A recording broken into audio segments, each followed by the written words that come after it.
ここを訪れさせていただいた時に僕がやっぱり一番印象に残ったのはあのなんていうんだろう、こう縄文の住居たちのなんかおおらかさみたいなものが印象に残りました。っていうのは、まあ一般的に今家を建てるってなると、四角い敷地の中に、あと平らな面を作って、基本的には平らな面を作って、そこに家を建てるっていうのが一般的な住居だと思うんですけど、縄文の住居を拝見させていただくと、まず斜面に立っていて、住居内もそんなに平らではなく結構斜面みたいな住居床になっていて、でそこにこう円形に柱を並べて、でそれも完全な庭園っていうわけでもなく、なんかこうちょっとこうその場にある材料の長さとかに合わせて円が作られているっていう、なんかこうそこにこうなんていうんだろうな、こう既製品でカチッとこう寸法を出して作る建物と違ったなんかこう、雑ってわけではないんですけど、その場にあるものをうまく利用して作るおおらかさみたいなものが、僕が一番印象に残りました。縄文の住居の特徴っていうのはね、もう一言で言えばバナキュラーな建築だっていうことだよね。今井上先生もおっしゃったように、その場で手に入る素材を使って、住まいを作る、空間を作る、それが一番の特徴ですよね。バナキュラーな建築っていうのはもうその場その場で手に入るものをいかにうまく組み合わせるかっていうことなんだけど、でも縄文の人たちは栗を好んで使ってますね。で栗っていうのはとても優れた木で、実は食料になるし、で建材にもなるし、石斧でね切ると栗が一番切りやすいんですよ。今の建築では杉とかヒノキを多用しますけど、あれね柔らかすぎて石斧だと切れない。で栗がねほどほどよくいいんです。でこれでまた他のアカシアとかね、あんなんだと今度硬すぎてカシの木とか、それはそれでやはり石斧では切りにくい。なので割とね全国的にどの遺跡見ても栗を多用してますね。建材と栗、食料両方になるっていう良さがあるってことだと思いますね。割と共通してるのは住まいについては竪穴住居だ、竪穴だっていうことですよね。で竪穴にする理由っていうのはよくわからないんですが、世界中のつい最近まで竪穴住居で生活をしていた人たちの民族例を見ると共通点があって、まず一つはその太平洋沿岸の寒い地域に竪穴住居って分布していて、基本的には冬を過ごすための越冬用の住まいで、蛇やカエルが冬眠する時に地面の中に潜るように、やっぱ半地下式になってると暖かいっていうのがあると思うんですね。で2つ目の特徴はね、ここの梅の木遺跡の復元住居もそうですが、みんな土屋根なんですね。樹皮で下地を作って、上をこう土をかぶせる。それはもう保温材ですよね。で3つ目の特徴はこの天窓が開いてる。やはり明かりがないと不便ですよね。あちこちの史跡の復元住居を見てみると割とこう中入ると真っ暗だったりして、とても暮らせる空間じゃないなって感じ。でも天窓がこんなちっちゃな天窓が一つやるだけでこれだけ明るいんですよね。そういうね、3つの特徴があります、竪穴住居にはね。なんか円形っていうのはすごく僕は大きく言うと円形っていうのがすごい重要なこう特徴の一つかなと思っていまして、まあ、まだやっぱりこう農耕が始まる前っていうのは、農耕が始まると結構みんなこうグリッドで直線でこう敷地とか農耕地を割っていって、まあ、作物のこう量を管理するっていうか、いうのが始まって、でそこからこう家もなんか徐々に四角くなっていってっていう感じに僕はなんとなく考え、そういうふうになんとなく思ってるんですけど、まあ、それより前のその狩猟生活っていうんですかね、縄文時代の時は、まあ、結構家を作ろうって思った時に最初にこう素直に発想するとこう円形みたいな形になっていくっていうのはなんかすごい面白いなと思ってるんですけど、よくわからないんですけど、縄文時代の竪穴住居も地域や時代によってね四角いのがあるんですよ。最初に竪穴住居じゃなくても、まあ、旧石器時代とかね、縄文時代の古い時期なんかはこういう大きな竪穴住居を作って定住的な生活してないんですね。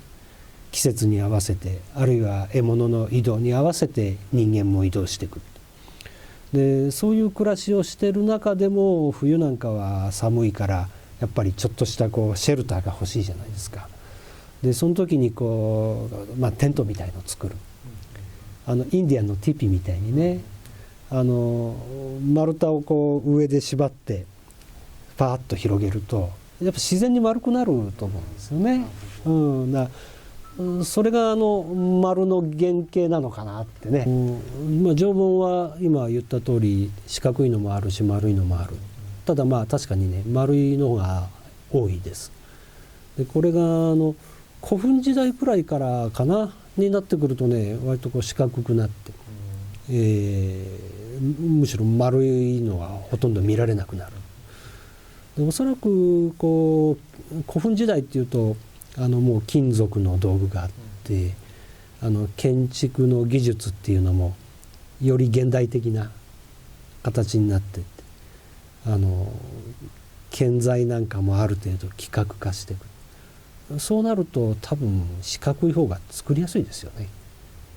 ねえ、まあ丸でもできないことはないだろうけど四角い方がこう、建築しやすいのかななんてね思いますけどね。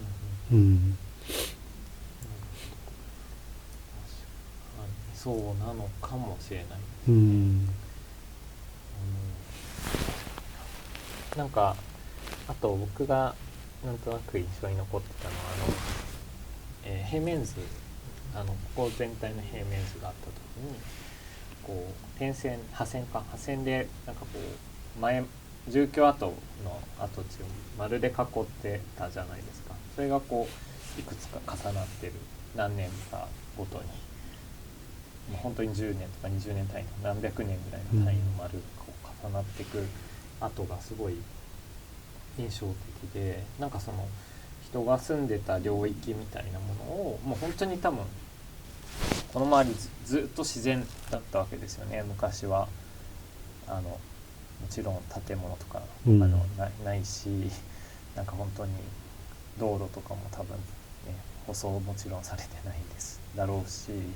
なんか本当に自然の中で人間がこう暮らす領域みたいなものをこの家によってなんとなくこ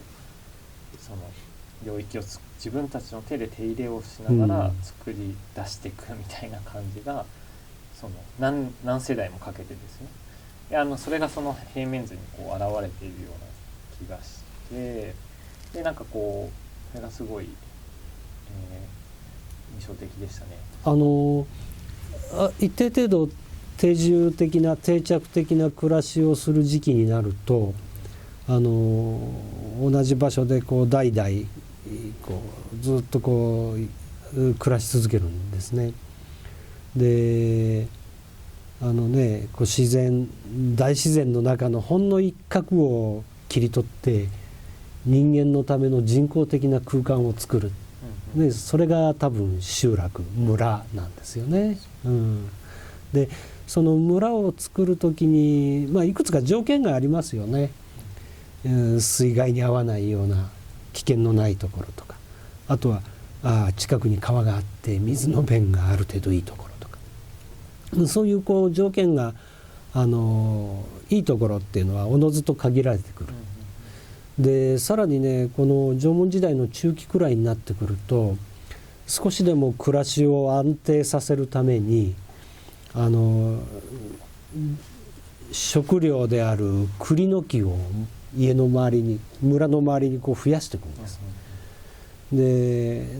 やがてね、栗の果樹園みたいに周りがなってっ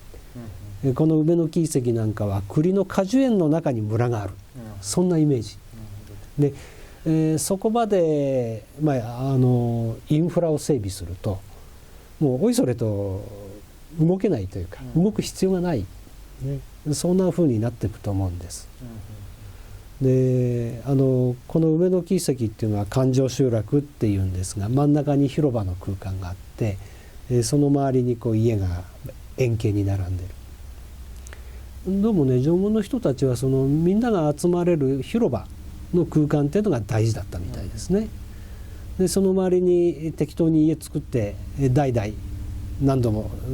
作っては壊しを繰り返すと自然に丸くなっちゃうんですね。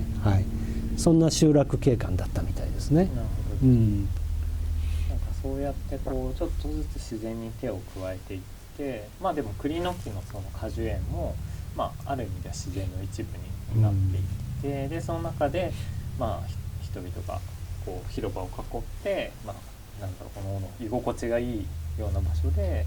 家を作って、その代過ごしてまた次の代で作ってみたいなのを繰り返していたってことですよね。なんとなくですけど、そういうのあり方って結構面白いなと思ったりして、つまり今はやっぱり敷地が土地を買わないといけないっていうか、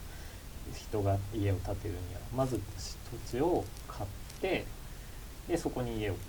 てるみたいなではなくて、もうちょっと縄文時代は大きな広場がまずあって、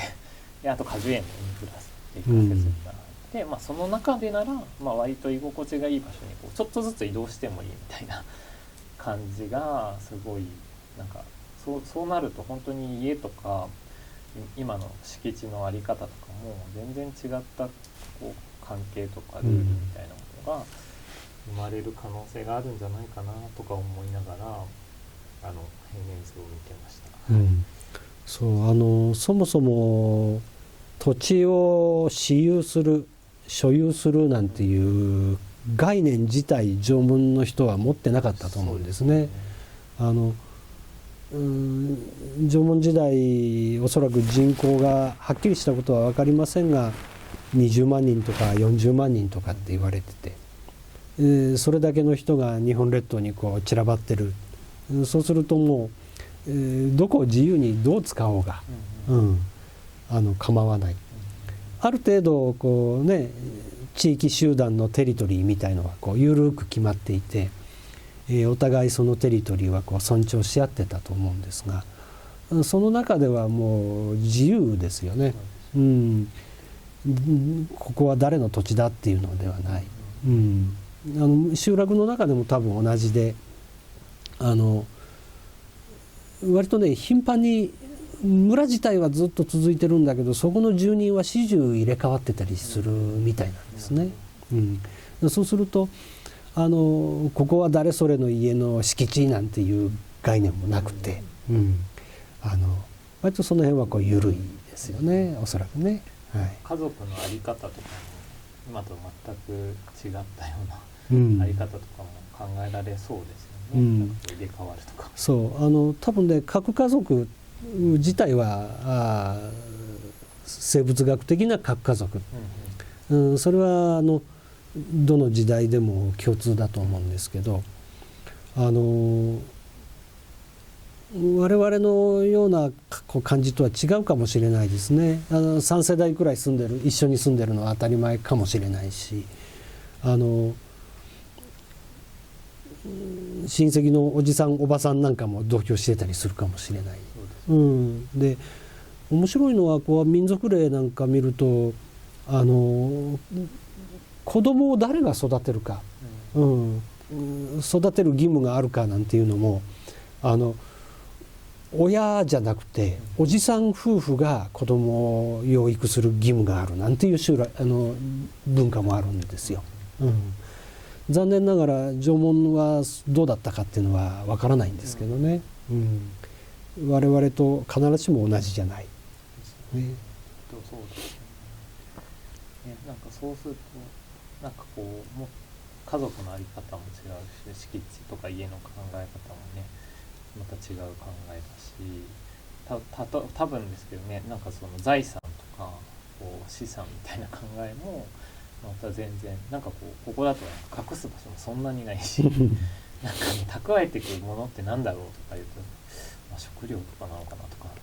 それもそんなに持たないしなみたいな、なんかそういう財産とかの考え方もまたちょっと違ったものになりそうですよね。なんか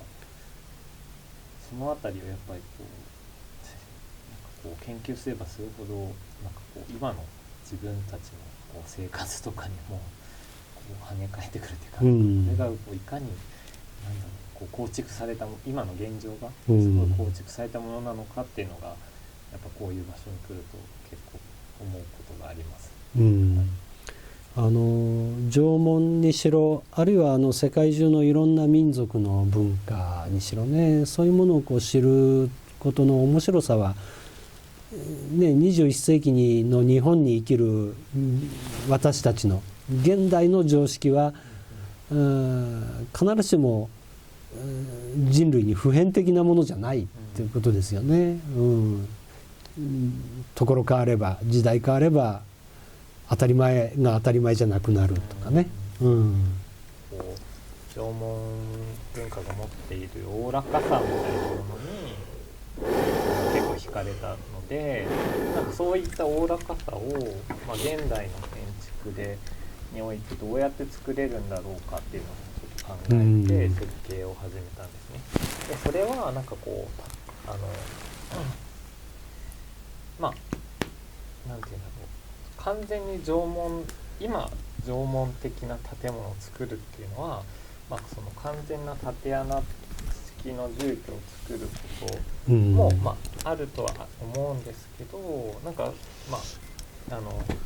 今この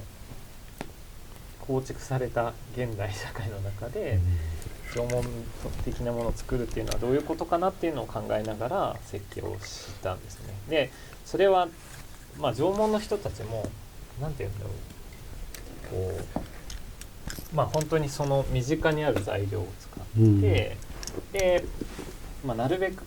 すごい手間暇をかけて作っていたわけではないような気がしていて、一日も早く寒さをしのげる場所が作りたいとか、一日も早く暑さをしのげる日陰が欲しいとか、なんかそういう気持ちもあったような気がしていて、で、今回もなんか現在の、清春技術村の周辺で手に入る材料とか方法を組み合わせることで、なるべくスピード感を持ちつつ施工を行うっていうことをしようと思っているんですね。思っていました。で、作ろうと思っているのがこの模型の感じなんですけど、まずはこういう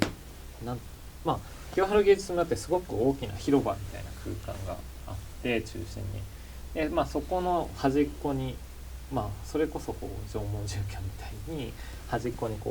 丸をポンポンポンって置くような形で居場所を作っていこうと思ってるんですけど、この居場所自体は、丸太を円形に並べて、その上にアクリル板、これも円形にカットしたアクリル板を置いて固定するみたいな形で、屋根がある空間を作っていけないかなというふうに考えています。で、今後縄文の方たちが栗の木を周りに置いていったように、どんどん丸太の数とかを増やして、ちょっと室内のような空間にしていったりとか、まあこの丸太の本数のまんま屋根だけがある空間にしていったりとかもできるような、どんどんこう自分たちの手で組み替えていけれるその元みたいな、コアとなるような空間を今回設計したつもりです。はい。で、この円形っていうのも、その先ほど話をさせていただいたようなこう彼らがこう住んだ痕跡がこう円形に残っていくっていうのがすごく印象的で、その円形みたいなものが清春芸術村の中にも平面図として現れてくるっていうのはちょっと面白いんじゃないかなと。清春芸術村の建物は、大体四角か十二角形みたいなすごい多角形の建物が、それでもすごい幾何学な直線で構成されている建物がほとんどなので、その中にこう縄文時代に残されたようなちょっとこう、庭園とまではいかない曲線がこう加わるっていうのは面白いことなのではないかなと思い設計しました。なんかこう縄文に限らずこう伝統的な暮らししてる人たちの建築ってもうまさにそのバナキュラーっていうね気候風土の中にの中からこう素材を得て作って、面白いのはこうね縄文もだけど人間は一生懸命自然の中から空間を切り取って人工的な空間を作ろうと努力するんだけど結局その気候風土の中から素材を得てくるから我々から見るともう気候風土にすっかり溶け込んじゃって自然の一部のようにすら見えるっていうねそういうこう面白さがあるのかなと思うんですけど、ね、井上先生が作ったこれっていうのもそういうことだろうと思うんですよね。そこで手に入る素材使ってでもこうアクリルで屋根をかける、屋根ってね多分一番人工的だと思うんですよ。自然の中では洞窟とかね、雨をしのげる、天井がある場所っていうのもありますけど基本的にはないですよね。でその中でこう屋根をかけるっていうことがものすごいこう人工的というか人間的というかね、なんかこれがそういうふうに表現されてるのかななんて、でも面白いな建築家の皆さんもね社会が動いていく価値観が変化していくその中でこう建築の流れっていうのも当然ある。いろんなものをこう考えながら、悩みながらいろいろこう建物を構想するんでしょうけど、どうですかねこう現代の建築家の視点から縄文というのがこれからの建築にどんなふうにこう活かせるんですかね。そうですね、もうめちゃめちゃ活かせる部分はあると僕は思っていて、そうですね、最初にお話ししたようなその土地と建築の関係の話とか、その現代はやっぱ敷地を買って家を建てるみたいな制度ですけど、そのためにほとんどこう大げさに言うとこう人のライフサイクルが決まってきますよね。ローンを組まないといけないとか、何歳までにローンを組まないと敷地と家が建てれないとか、っていう制度まで決まってきちゃってるんですけど、例えば縄文時代みたいな制度で作れるとしたら大きな敷地の中にここで暮らすんだったらどこにでも建っていいよみたいな制度とかよくわかんないですけど、そうするだけでこう人間の人生のライフサイクルみたいなものも全然変わってくるような気もしますし、制度から言ってもそうだし、その生活の仕方もそうですよね。その農耕民族、農耕しなかったから狩猟が中心だからまあ、こう手に入る材料とかで食べていくっていうかまあ、もちろん栗とかも作りつつ、でそれはこう財産をあんまり保管もしてないような暮らし方とか、なんかすごい参考にできることはいっぱいある。で建物に関してもやっぱりこうやっぱ敷地とかが四角くなくなった中ではもしかしたら丸の方が実は生活しやすいとか、目にすぐ全部入ってくるし、よりこう身体の延長として空間があり得るみたいな空間のあり方とかもすごい参考になるような気がしますね。それがこう現代の中でもどういう環境でならそれがこう説得力を持って成立しうるのかっていうのが、まあ、建築の設計する人が考えないといけないことだなとは思います。まあ人が建物を作るんだけど建物が人を作ったりもしますもんね。そうですね。